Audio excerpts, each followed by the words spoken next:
জানি না আজকে ভিডিওটি কেমন হবে, তবে সাবস্ক্রাইবারের কান্না এবং আকুতি মিনতির কাছে আমি হেরে গেছি, তাই ভিডিওটি না বানিয়ে আমি থাকতে পারলাম না। আবার অন্যদিকে নাকি ছেলেটির বাবাও নেই। ছেলেটির যখন 2 বছর ছিল তখন তার বাবা তাদেরকে রেখে চলে যায় এবং ঢাকায় গিয়ে নতুন একটা বিয়ে করে। তো যাই হোক, আমি তার পার্সোনাল বিষয়ে ঢুকবো না। ছেলেটি একটা মেয়েকে ভালোবাসতো, আর তাদের ভালোবাসার ভিতরে একটা বড় ধরনের সমস্যা হয়ে দাঁড়ায়, সেটা হলো তাদের দুইজনের বয়স। তো ভিডিওটা বেশি বড় করবো না, সবাইকে অনুরোধ রইল ভিডিওটা সম্পূর্ণ দেখার, কেননা মানুষের জীবন থেকে নেওয়া গল্পের ভিতরে অনেক কিছু শেখার আছে।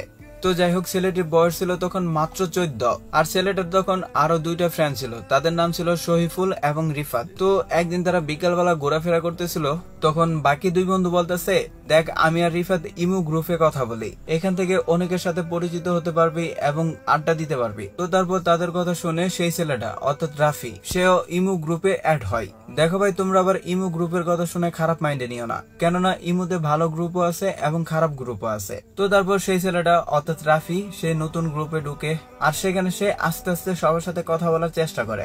আর এভাবে কিছুদিন যাওয়ার পর সেখানে তার একটা মেয়ের সাথে পরিচয় হয়। তো তারপর থেকে তারা মোটামুটি গ্রুপে কথা বলতো এবং তার সাথে পার্সোনালে নক দিয়ে তারা কথা বলতো। তো এভাবে কিছুদিন যাওয়ার পর তাদের ভিতরে একটা বন্ধুত্বপূর্ণ সম্পর্ক হয়। আর সেই মেয়েটার নাম ছিল ইবা, আর তাদের দুজনের বাসায় ছিল ফরিদপুর জেলাতে। যদিও তাদের দুজনের পরিচয় হয়েছে ইমুর ভিতর থেকে, কিন্তু তাদের বাড়ি একে অপরের থেকে বেশি একটা দূরে ছিল না, মাত্র 4-5 কিলোমিটার দূর। তো তারপর তারা এভাবে মোটামুটি বেশ ভালোভাবে কথা বলে যাচ্ছিল।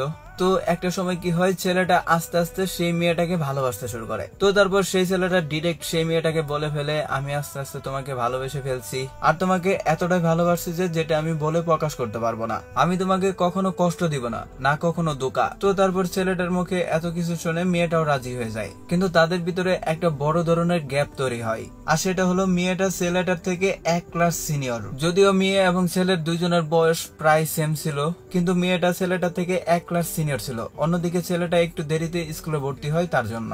তো এভাবে তারা মোটামুটি রিলেশনে চলে যায় 2-3 মাস। তখন ছেলেটা একদিন মেয়েটাকে বলতেছে, চলো আমরা একদিন দেখা করি। আর যেহেতু তারা একে অপরকে ভালোবাসতো, তাই তারা দেখাও করে। আর মেয়েটা যখন ছেলেটার সাথে দেখা করে, তখন ছেলেটাকে বলে, তুমি তো অনেক ছোট। তখন ছেলেটা বলে, আসলে ভালোবাসার ভিতরে জাত, কুল, বয়স এগুলো বিবেচনা হয় না। আমি তোমাকে ভালোবাসি, পাগলের মতো ভালোবাসি, আমি তোমাকে কখনো ছাড়তে পারবো না। তো এগুলো শোনার পর মেয়েটাও একটু ইমোশনাল হয়ে যায় এবং মেয়েটাও আর না করতে পারে না। তো এরপরেও তাদের রিলেশন বেশ কয়েকদিন ভালোই চলতেছিল, কিন্তু 2-3 মাস পর থেকে ছেলেটা লক্ষ্য করে যে সেই মেয়েটা তাকে ইগনোর করতে শুরু করছে। তখন সেই ছেলেটা ইভাকে বলে, তুমি আমাকে ইগনোর করতেছো কেন? প্লিজ তুমি আমাকে ইগনোর করো না, তোমাকে ছাড়া আমার থাকতে অনেক কষ্ট হয়। তখন মেয়েটা বলে, তোমার সাথে আমার যায় না, তুমি অনেক ছোট, আর এই যে তুমি এত ভালোবাসা করো, তুমি আমার জন্য কি করতে পারবা? আর হ্যাঁ গাইস, তোমরা যারা ফ্রি ফায়ার টুর্নামেন্ট খেলতে চাও তাদের জন্য একটি বিশ্বস্ত অ্যাপ হচ্ছে ইয়ার্নিং টুর, যেখানে কিনা 10-20 টাকা দিয়ে টুর্নামেন্ট খেলে হাজার হাজার টাকা ইনকাম করতে পারবা এবং তোমাদের হাতে থাকা নগদ বিকাশ রকেটের মাধ্যমে ডিপোজিট এবং উইথড্র করতে পারবা। তো অ্যাপ লিংক এই ভিডিওর পিন কমেন্টে দিয়ে আছে, অবশ্যই ভিডিও শেষে একবার হলেও গিয়ে ঘুরে আসবা। তখন সেই ছেলেটা বলে, আমি তোমার জন্য সবকিছু করতে পারি। আর আমরা সবাই জানি যে 14 থেকে 18 বছর বয়স পর্যন্ত আবেগী বয়স। এই সময় আমরা কাউকে ভালোবাসলে মন থেকে ভালোবেসে ফেলি এবং আবেগে তার জন্য সবকিছু করতে পারি। তো সেই ছেলেটা কি করে, জীবনে প্রথমবার সেই মেয়েটার জন্য হাত কাটে। তো হাত কাটার পরও কিন্তু মেয়েটা মেয়েটার মতোই আছে। অন্যদিকে ছেলের ফ্যামিলি বিষয়টা জানতে পারে, কেননা হাত যে কাটছে সেটা তো আর লুকায় রাখার জিনিস না। তো তারপর ছেলেটার মা, নানা নানি দেখে তো তারে অনেক বকাচকা করছে। তো এরপর কি হয়, ছেলেটার ফ্যামিলি তাকে বলে, কার জন্য হাত কাটছ আর মেয়েটার বাড়ি কই? তখন ছেলেটা কি করে, মেয়েটার পুরো ঠিকানা তার ফ্যামিলির কাছে দেয়। আর তারপর ছেলেটার ফ্যামিলি সেই মেয়েটার বাড়িতে যায়। আর মেয়েটাও দেখতে শুনতে মোটামুটি ভালোই ছিল, কিন্তু মেয়েটার ফ্যামিলি কোনোভাবে রাজি হয়নি, বরং মেয়েটা সহ মেয়েটার ফ্যামিলি তাদেরকে অপমান করে, আর তাদেরকে এতটাই অপমান করে যেটা বলার ভাষা নেই। এদিকে ছেলেটা মেয়েটার জন্য অনেক কান্না করত, আর এতটাই কান্না করতো যে মাঝে মধ্যে সারা রাত পার করে দিত। মানে এক কথায় বলতে গেলে আবেগী সময়, তো তাই ডিপ্রেশনে চলে যায়। আর এত কান্নাকাটি করার পরও যখন মেয়েটাকে পাচ্ছিল না, আবার অন্যদিকে যখন মেয়েটার ফ্যামিলি ছেলেটার ফ্যামিলিকে অপমান করে বাড়ি থেকে বের করে দেয়, তখন সেই ছেলেটা বলে, আমার জন্য আমার পুরো ফ্যামিলি অপমান হলো, এরকম মেয়ে আমার জীবনে চাই না। হয়তো তাকে ছাড়া আমার থাকতে অনেক কষ্ট হবে, তারপরেও যে মেয়ে আমার ফ্যামিলিকে অপমান করতে পারে সেই মেয়েকে অন্তত আমি ভালোবাসবো না। কেননা ছোটবেলা থেকে আমার মা আমাকে বড় করছে, কখনো বাবার আদর পাইনি। আমার মা এবং বাবা দুটোটাই হলো আমার মা, আর সেই মাকে অপমান করে বাড়ি থেকে বের করছে। তো এভাবে তাদের সম্পর্কটা সেখানে শেষ হয়ে যায়। তো তার 2-3 মাস পর হঠাৎ করে একদিন গ্রুপে গিয়ে দেখে সেই মেয়েটা অন্য একটা ছেলের সাথে জানু মানু শোনা এগুলো বলতেছে। তো এগুলো দেখার পর সেই ছেলেটা সেই গ্রুপ থেকে বের হয়ে যায়। আর এটাই ছিল আমার সেই সাবস্ক্রাইবারের গল্প। আর এই গল্পটা যখন সে আমাকে কল দিয়ে বলতেছিল তখন ছেলেটা সত্যি কান্না করে দিয়েছিল। আসলে ছেলেটা সত্যি মেয়েটাকে অনেক ভালোবাসতো।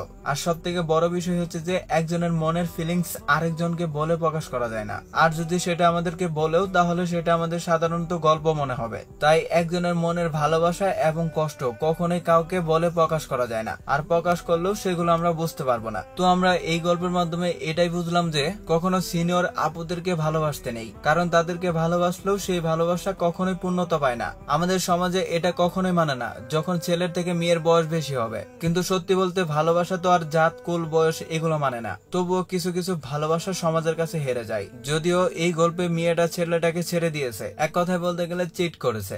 আমি এটা চিট বলবো না, আবার নাও বলবো না, কেননা মেয়েটা বাস্তবতা বোঝে আর এই জন্যই ছেলেটাকে না করে দিয়েছে। সাধারণত একটা ছেলের বিয়ের বয়স হতে 21 থেকে 25 বছর সময় লাগে। আর অন্যদিকে আমাদের দেশে মেয়েদেরকে 16 থেকে 19 বছরের ভিতরে বিয়ে দিয়ে দেয়। তাহলে এই মেয়েটা কিভাবে 22 বছর পর্যন্ত ওয়েট করবে? আর ছেলেটা হয়েছে ছোট, 22 বছর পরে যে কোনো একটা ভালো ইনকাম সোর্স খুঁজে বের করতে পারবে তারও কোনো গ্যারান্টি নাই। মানে তাদের পুরো ভবিষ্যৎটাই অন্ধকার ছিল।